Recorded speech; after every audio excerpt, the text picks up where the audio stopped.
It is nesting season for the Western Snowy Plover along the Oregon coast. I talked with the Bird Alliance of Oregon about those small birds, the threats that they face today, and how you can help protect them. For anybody who might not know, what are Western Snowy Plovers? Yeah, Western snowy plovers are a small shorebird between the size of a sparrow and a robin, and they can be found along many of Oregon's sandy beaches year-round. They're also super camouflaged, so they have a sand-colored back and a white belly, so they blend right into the sandy landscape, and they can be really hard to spot on the beach. So, what is threatening them right now?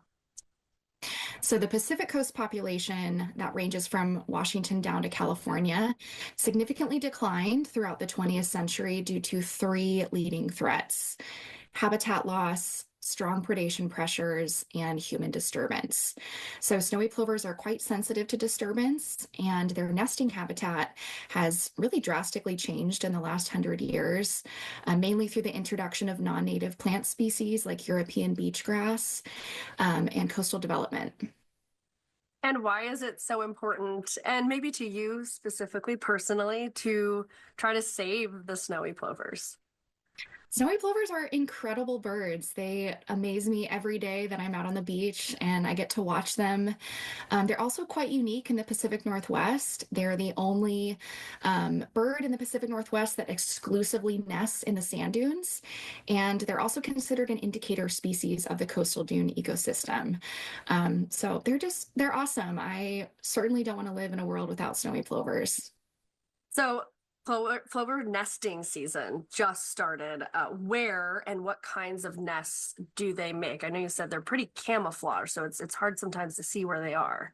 Yeah, snowy plovers are all about camouflage, and they both live and nest in open, sparsely vegetated, sandy areas near water.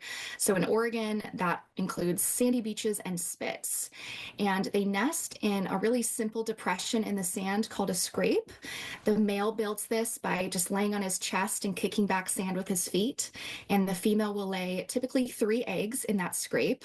The eggs are also super camouflaged. They are colored and speckled to look just like sand, and they often nest near little pieces of detritus that will further help to camouflage their nest from predators. So they'll nest near pieces of shell or wood, sometimes near a piece of kelp, or sometimes on or underneath driftwood. Okay, so if people are heading to the beach, what do you want them to know so that we can keep protecting the species? Yeah. So during their nesting season, from March 15th to September 15th, look out for snowy plover management areas.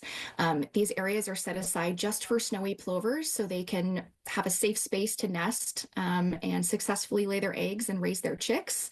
So look out for yellow diamond signs that will show off those boundaries.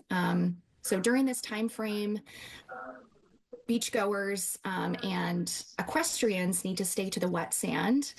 Um, the plovers are going to be nesting up in the dry sand. So there are no dogs, no kites, no bikes, and no vehicles. Some of these are fast moving things that can crush nests or chicks, and plovers perceive all these unfamiliar things as predators. And I want to talk about the recovery efforts for snowy plovers now. What changes, what improvement have you guys seen over the last, years? Management is definitely working, and we've seen the coastal population in Oregon significantly increase in the last 30 years. So in the early 90s, right about when they were listed as threatened under the Endangered Species Act, we had a low of around 30 to 50 plovers along the Oregon coast.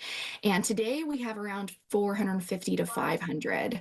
So it's significantly improved, and we now have plovers in every coastal county in Oregon, which we didn't have just as of 10 years ago. So it's certainly moving in the right direction.